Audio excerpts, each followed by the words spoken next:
Hello friends, now we take up module 19 of the paper second. Today we will focus our attention on Rubens and Rembrandt. Our objectives in learning this module are: learn about the lives and times of Rubens and Rembrandt, understand their works. The content of this module obviously are: Peter Paul Rubens 1577 to 1640, Rembrandt reached 1606 to 1669, Peter Paul Rubens 1577 to 1640. He belonged to Flanders and was one of the biggest proponents of Baroque style. In fact, his name has become synonymous with Baroque painting. A successful workshop full of apprenticed and dealt shrewdly in the art market. He undertook important diplomatic missions for the Spanish, Netherlands, and was court painter to the governors of their territory. He was born in Germany, where his father, a Protestant, had fled from his native Antwerp to escape religious persecution. In 1587, after her husband's death, Rubens' mother and her children returned to Antwerp and to Catholicism. Rubens decided in his late teens to become an artist, and at age 21 was accepted into Antwerp's Painters Guild, a testament of his energy, intelligence and skill. Shortly thereafter, in 1600, he left for Italy.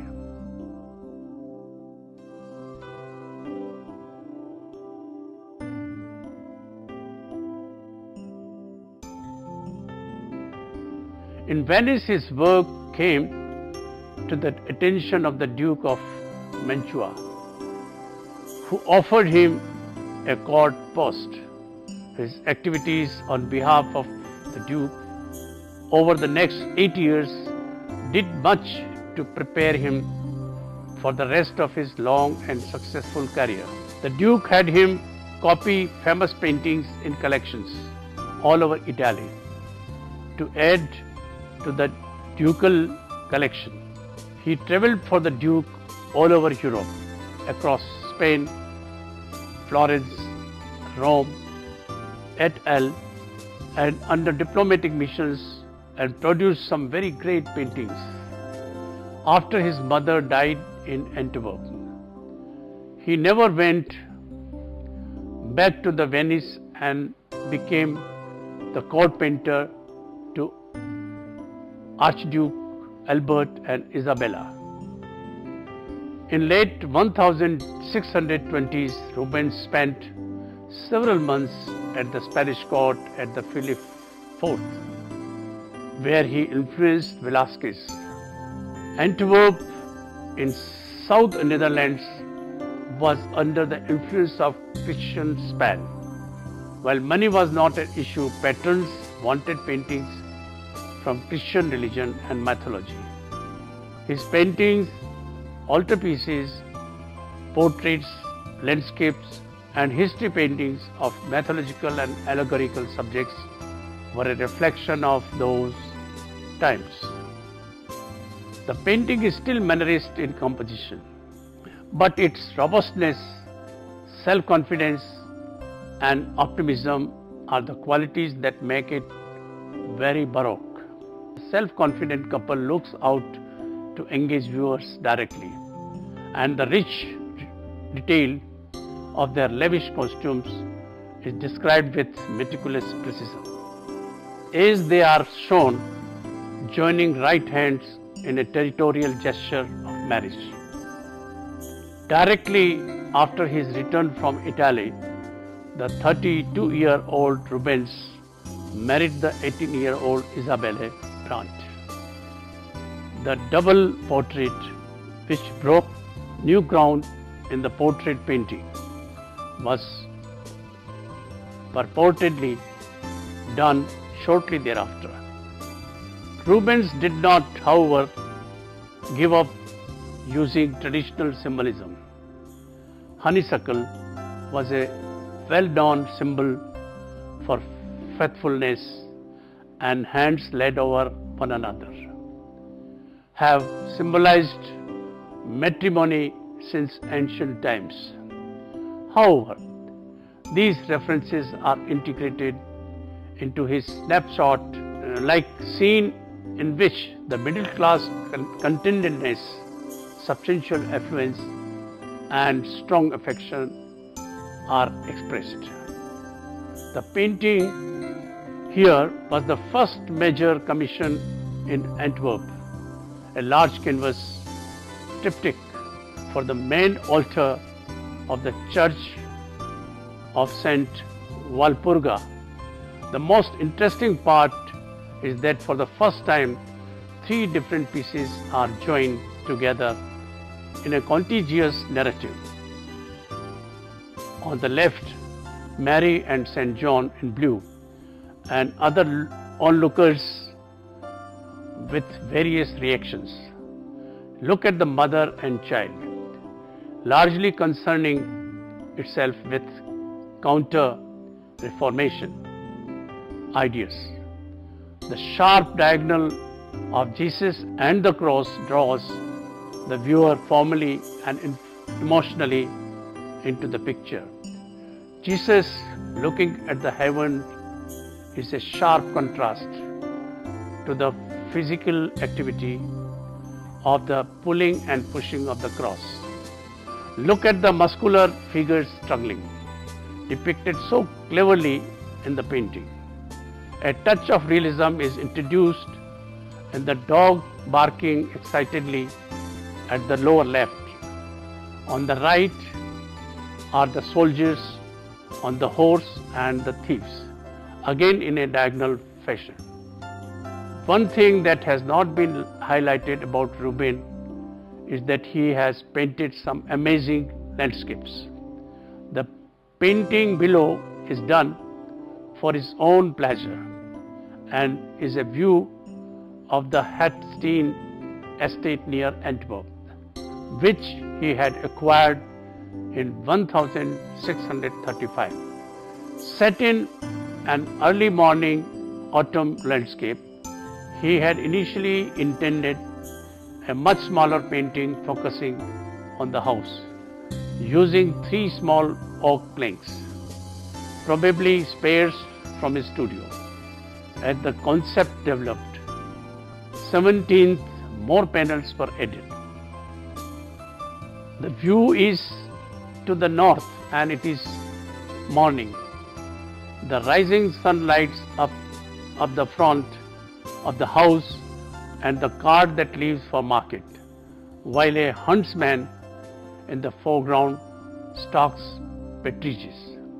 One of his greatest works, the Mary de' Medici cycle, is a series of 24 paintings commissioned by Mary de' Medici, wife of Henry IV of France, for the Luxembourg Palace in Paris, and completed between 1622 to 1625. They are now in Louvre. Originally, the paintings were hung clockwise in chronological order and are divided into 3 main chapters: childhood, life as a married queen, and as a widow. We shall look at 3 paintings here. Here we see the princess getting educated in arts, music, other fields. The 3 gods, Apollo being associated with art, Athena with wisdom, and Hermes the messenger, god for a fluency and understanding of language, bestow their blessings on her. Here we see the portrait presented to Henry IV on the eve of their marriage getting fixed. Look at the smiling Juno and Jupiter above, and the two charming angels in a mesmerizing landscape. In here, she arrives in Marseilles and is welcomed by Mayor as he comes out of the theatrical boat, pulled by the sea gods towards the shore. Look at the painting now. You can see him dancing with his second wife, Helene Forment. The sculpture and architectural setting based on his own house recall Italian mannerism. Since this is the garden of love, Putti encouraged the flowers, and one pushes a hesitant young woman into the garden so she and her partner can join the ladies and gentlemen who are already enjoying the pleasures of nature and each other. All is lush color, simmering satin, falling water and sunset sky, rich in the visual and tactile effects so appreciated by 17th century viewers. Rubens uses the production of prints and book title pages especially for his friend Balthasar Marx, owner of the large Plantin Marx publishing house, to further extend his fame throughout Europe during this part of his career.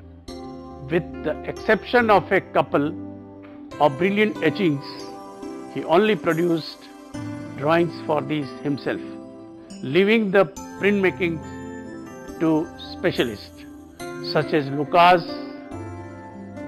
Wurstermann. He recruited a number of engravers trained by Coltigius, who he carefully schooled in the more vigorous style he wanted. He also designed the last significant woodcuts before the 19th century revival in the technique. Rubens established copyright for his prints, most significantly in Holland, where his works widely copied through print. In addition, he established copyrights for his work in England, France and Spain. One of the Rubens collaborators, Anthony van Dyck, 1599 to 1641, was a great portrait painter. In this figure, Van Dyck shows Charles I dressed casually for the hunt and standing on a bluff overlooking a distant view. This was one of the casual and elegant royal portraits. At once noble, relaxed and informal. The horse, the landscape adds to the beauty of the picture, as if in decorous homage. The tree branches bow gracefully towards him, echoing the circular lines of the head. Let us look at some of his works.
Let us now turn to Rembrandt van Rijn, 1606 to 1669.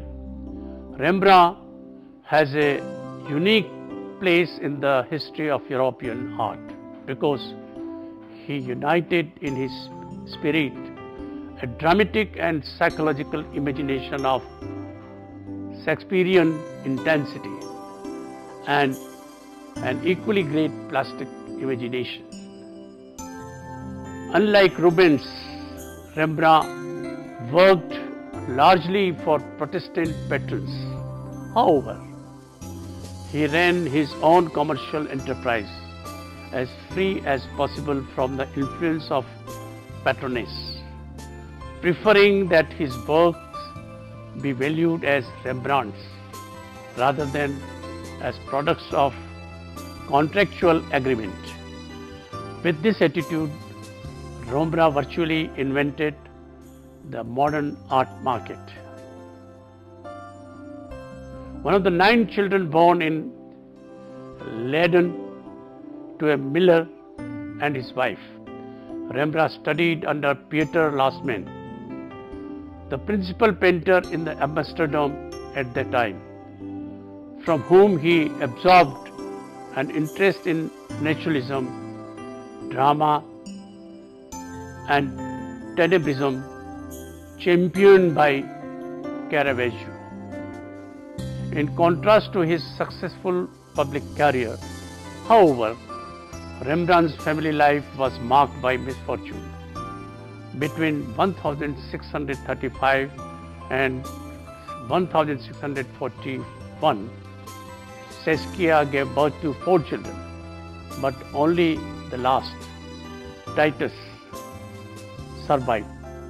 Her own death came in 1642 at the age of 30. Hendrix Stoffels, engaged as his housekeeper about 1649, eventually became his common law wife and was the model for many of his pictures. Despite Rembrandt's financial success as an artist, teacher and art dealer, his penchant for ostentatious living forced him to declare bankruptcy in 1656. These problems in no way affected Rembrandt's work. If anything, his artistry increased. His art touched upon every aspect of human life, then left his mark on art history and nature. Subtlety and technical powers established etching as formal subject. He painted, drew and etched every subject that was known to art history at that point. The subject matter of Rembrandt's paintings include biblical and mythological scenes, landscapes and portraits. Like Caravaggio, Rembrandt was attracted to the dramatic effects of light and dark, but he used them to create the character of his figures as much as their background.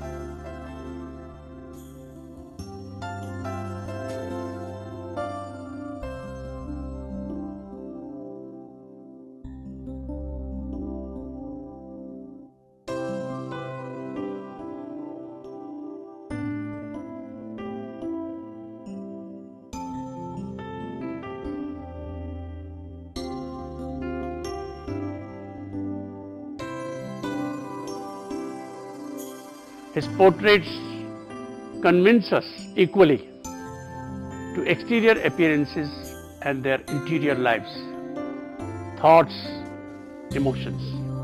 This becomes important when the Dutch painters were specialists of each painting category. Look at his self-portrait here. He first drew his face, collar with fluid and strong lines, with a pen and brown ink. He then drew in the hair, the unlit part of the coat and the dark side of the face with broad sweeps of the brush and grey wash. The portrait has been ruled at the edges to create a frame. His mouth is shown open as if getting into a conversation. Look at the light from the left. In this painting, the three trees, Rembrandt has worked on the surface tones here by leaving ink on the surface where he wanted to do clouds, and then blurred it to give an amazing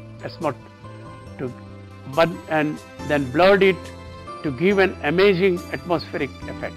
The right hand side of the plate is kept clean. Look closely to see an artist sketching upon the hill. Some lovers and a couple fishing, right to left. The trees stand for the three crosses during the crucifixions. Let us move to his other paintings. This one shows the bloody climax of the story.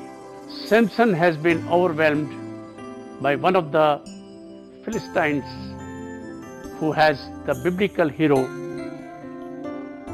locked in his grip.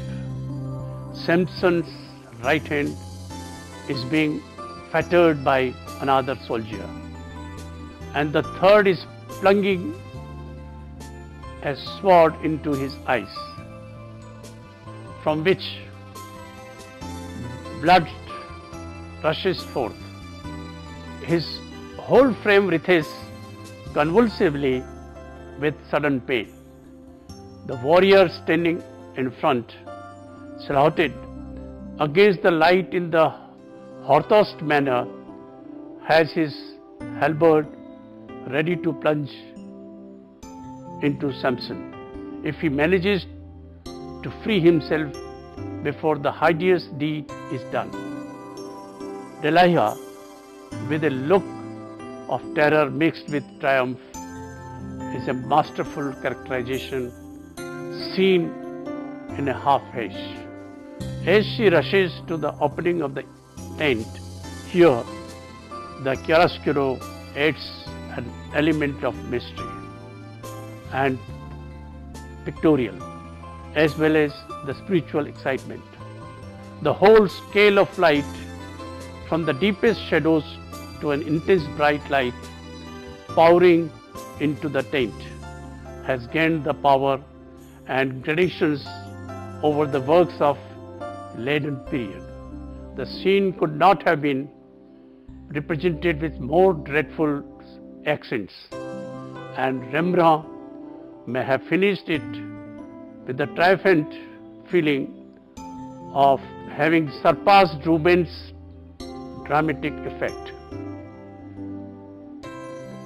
This painting is regarded as an alternative way to read art, not viewing it as an illustration but as poetry.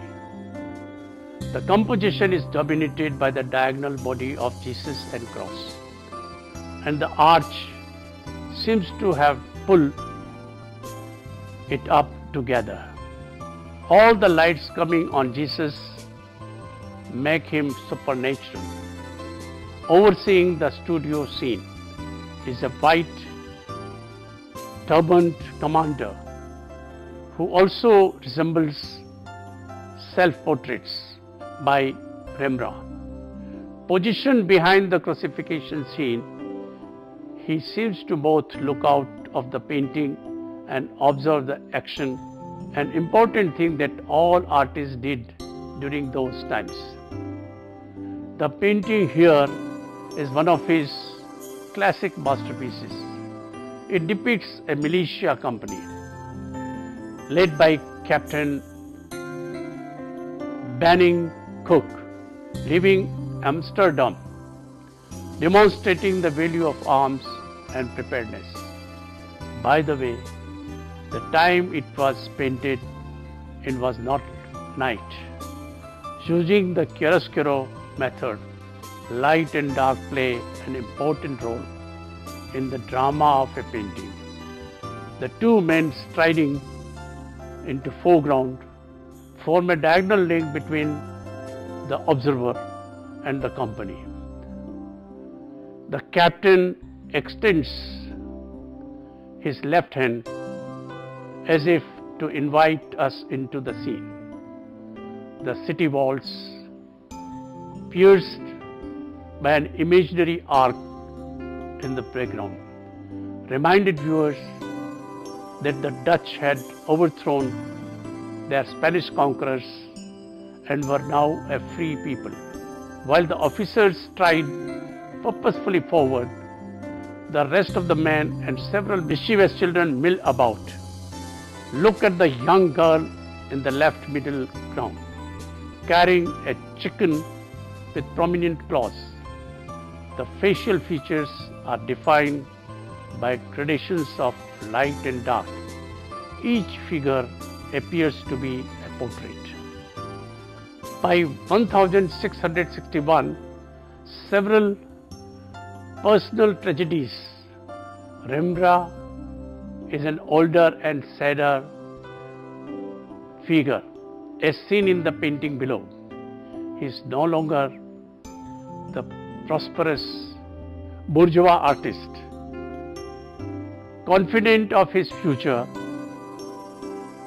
but St. Paul, with a less assertive pose. The sword of St. Paul is barely visible. Look at the yellow band into the cloth of his hat, merging light, color and the paint itself with content in a unique way, reminiscent of a halo. Look at his staggering cheeks, painted by the loose brushwork, and raised eyebrows create a pattern of wrinkles on his forehead. And his hair has turned grey. In the earlier pictures, Rembrandt highlights the face and hand, leaving a darkened surrounding space from which the figure seems to emerge. Here, Dr. Nicolai's tulp is pictured explaining the musculature of the arm to medical professionals. Some of the spectators are various doctors who paid commissions to be included in the painting. This may be the first instance of Rembrandt signing a painting with his forename and is thus a sign of his growing artistic confidence. The corpse is that of a criminal Ariskins who was convicted for armed robbery and sentenced to death by hanging. He was executed earlier on the same day of the scene. The face of corpse is partially shaded, a suggestion of umbra mortis, shadow of death, a technique that Rembrandt was to use frequently. It looks as though Rembrandt captured the man at the specific instant in time. But in fact, the painting is a careful and very well thought out composition. The viewer's attention is focused on Tulp, who demonstrates how the muscles of arm are attached. The corpse arm has been laid open for the purpose. The body used for these public autopsies was usually that of a criminal.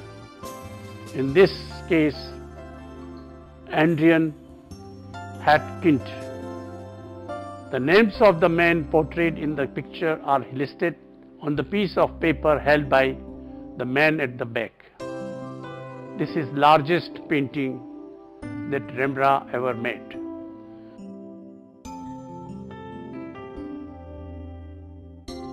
The boy who sits staring ahead is lost in thought. His thumb presses against his chin. There are some papers on the desk and he holds a pen in his right hand and a pen case in his left. That this is a portrait of a Rembrandt's son. Titus is not in doubt. An important clue to this is that there are several other paintings by Rembrandt from the same period that unmistakably show the same boy. Let us look at some of his other important works.